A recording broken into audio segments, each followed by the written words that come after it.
Un canadian și-a dedicat mai mult de jumătate din viață unei misiuni pe cât de nobile, pe atât de neobișnuite. Descoperirea unor înregistrări pierdute ale unui român, Dinu Lipatti. Cercetătorul Mark Ainley, expert în muzică clasică, a găsit în compozitorul și pianistul român un personaj fascinant. A pornit pe urmele sale în încercarea de a-i spori moștenirea artistică. Despre inedita aventură cu marile ei reușite și dezamăgiri și mai ales despre muzicianul și omul Dinu Lipatti aflăm mai multe chiar acum.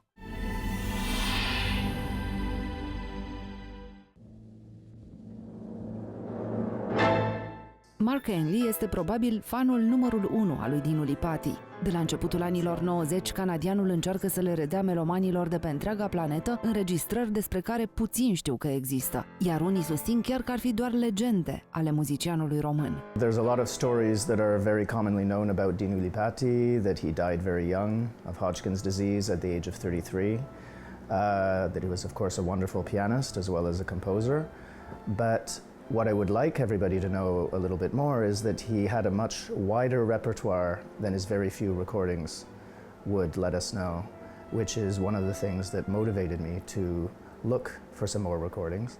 And also the fact that even though he was ill and at times very weak, he had tremendous power at the keyboard. So he was a tremendous virtuoso, even though his intention was to get to the heart of the music, and we might say there was a spiritual quality to his playing, but he actually had tremendous technique, tremendous virtuosity, and quite an adventurous approach at the piano at times. Prima întâlnire cu Dinu Lipatti s-a petrecut cu mai bine de 2 decenii în urmă. I was learning a piece of music that my piano teacher had assigned me, and I bought a record which was very, very thin. And she was surprised, she was an older lady, she was surprised how thin the record was, and so she showed me her old recordings in her closet, these old 78 recordings from the 1930s and 40s, and I was intrigued by a record of Rachmaninoff playing his own second piano concerto, and just the thought that a composer made recordings, I realized I had no idea when recording technology began. So I started reading books, and in my university, my high school music library, there was a compilation LP with many different artists, and one of them said the last recital of Dinu Lipatti, and I thought this sounded rather intriguing and morbid, so I asked my high school music teacher, who's this Dinu Lipatti, what is this last recital? And she told me, oh, he was the pianist's pianist. She said he was truly the best. And so I started researching, just going to second-hand shops and buying old records for $2 or $3 and finding all I could about Dinu Lipatti. Personajul Dinu Lipatti a fost înconjurat de numeroase mituri. Mark Ainley a căutat însă certitudini. Asiduitatea cu care a săpat în arhive a dat rezultate surprinzătoare. There are so many recordings that have come to light. I've helped find perhaps about between 2 and 3 hours of unpublished recordings of Lipatti. One of the intriguing things, I was fortunate enough to go into EMI, the record company's archive, which is something that was very difficult to be done back when I was 21 years old in 1991, and nowadays it seems to be rather impossible to get access. And I discovered that a number of the myths about Lipatti were in fact quite false.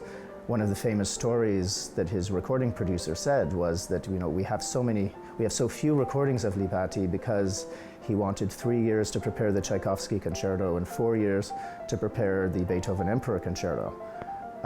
I found some memos written when Lipatti was alive that showed that in fact he agreed to record the Tchaikovsky concerto 1 year later, and that he wanted to record a Beethoven concerto, and there was the proposition that he would record that Emperor concerto.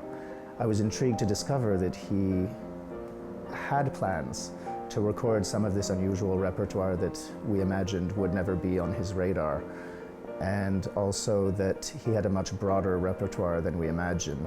Because he recorded only 2 piano concertos, I discovered he in fact played 23. Cercetările neobosite ale lui Mark nu sunt o îndeletnicire pe care o întâlnește adesea. How would you define your work? It seems to me it's a kind of musical and emotional archaeology. It's definitely got an archaeological component. At times it's been like a spy story because it's taken a number of different threads and paths and it's required sometimes a little bit of work behind the scenes, not just working directly with the person, but working with people who know this person to try to convince them that I'm somebody who can be trusted, or that this cause itself can be trusted. So there is definitely an archaeological aspect and a spy aspect to it. And in fact, one of the things I discovered when going through EMI's archives, there was a spy working for EMI who heard that the Decca record label wanted to sign Dinu Lipatti to their label. And so they said, we must intervene and get to him first and sign him first. Otherwise, this great artist will go to this other label. Printre succesele de tot felul s-au strecurat și dezamăgiri. In 2008, we found in, of all places, Brooklyn, New York, some records which had Lipatti's writing on the label with the names of some pieces, and yet some of the labels were blank, and these were pieces that he didn't record otherwise. And we actually don't know exactly when the recordings were made or under what conditions. That collector didn't want to part with them, and eventually he died, and we did somehow manage to obtain them, but half of the recordings were too damaged to be played. So we did lose some recordings which could have demonstrated more of his art, but we do have 15 minutes of these recordings that we managed to salvage and which will be released next year on the American Marston Records label. Întreaga aventură muzical-detectivistă a pornit de la o înregistrare legendară. The first motivation for me to research Lipatti, to find some recordings, is one particular recording which 30 years later I still haven't found, and that is Beethoven's Waldstein Sonata. Lipatti made no recordings of Beethoven, and this particular sonata would be of great interest, and it's been the subject of rumor for decades. He made several broadcasts, one in Switzerland in 1943, one for the BBC in London in 1948, and it's said that the BBC erased the tape, and the BBC themselves, when they started their own record label about a decade ago, they put out a public call, a public announcement, that if anybody has Dinu Lipatti's Waldstein, would you please let us know? Dincolo de ceea ce au reconfirmat despre artistul Dinu Lipatti, cercetările lui Mark Ainley au scos la iveală aspecte inedite din viața privată a muzicianului. I was fortunate enough to meet many of his students, and I found that they all told me he had a fantastic sense of humor, and that at dinner parties everybody would be almost on the floor laughing at his jokes. He wasn't afraid to poke fun at people, but he did it in a very gentle way. And it's perhaps similar to his approach to interpretation, when he would sometimes make a very discreet change to the musical text. He told one of his students, when you're well brought up, you can put your feet on the table and nobody will notice. And I think he was a little bit like that himself, that he could occasionally be a little bit cheeky or a little bit sarcastic, but he did it in such a gentle, kind-hearted way that there was never any insult. Profesionistul impecabil era dublat de un om cu un umor aparte. There are some interesting photographs of him that show his sense of humor. There's one where he's dressed up as Groucho Marx with a mustache and a cigar and making a funny face.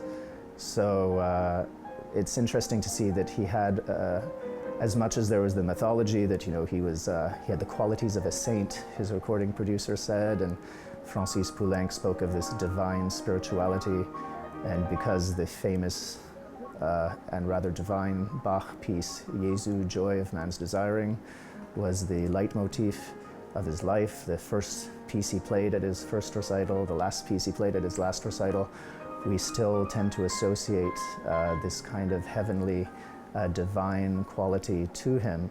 And yet he was, of course, very human and had a very good sense of humor and enjoyed joking and being with friends. And yet, of course, was still a serious artist. Chiar dacă poate părea așa, în viața lui Mark Ainley nu se rezumă totul la muzică clasică. Vreme de 5 ani a trăit în Japonia, unde a fost profesor și DJ.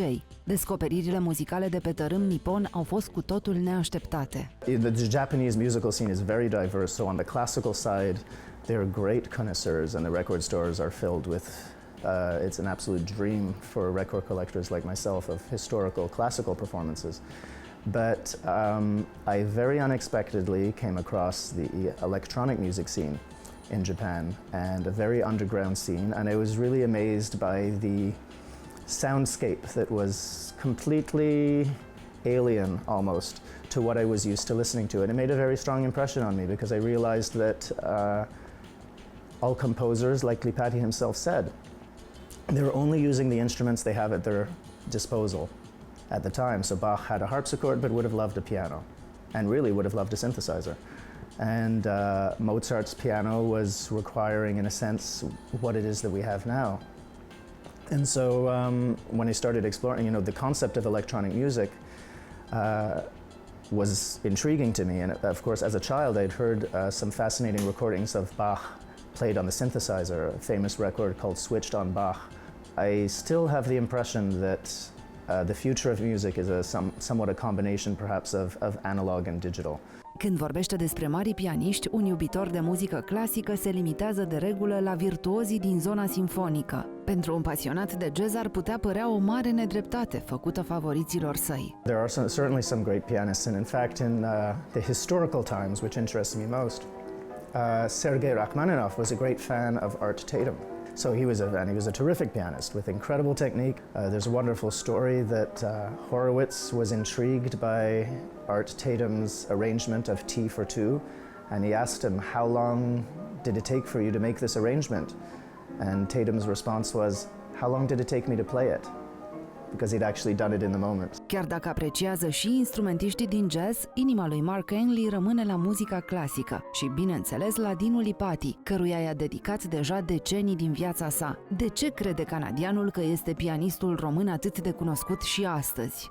I think it's rather remarkable that he did, in fact, record only about 3.5 hours of music, and that he never left Europe. And yet, internationally, 65 years after he died, 66 years now, he still has this incredible reputation and is held up as one of the greatest pianists of all time. And it's really due to his recordings.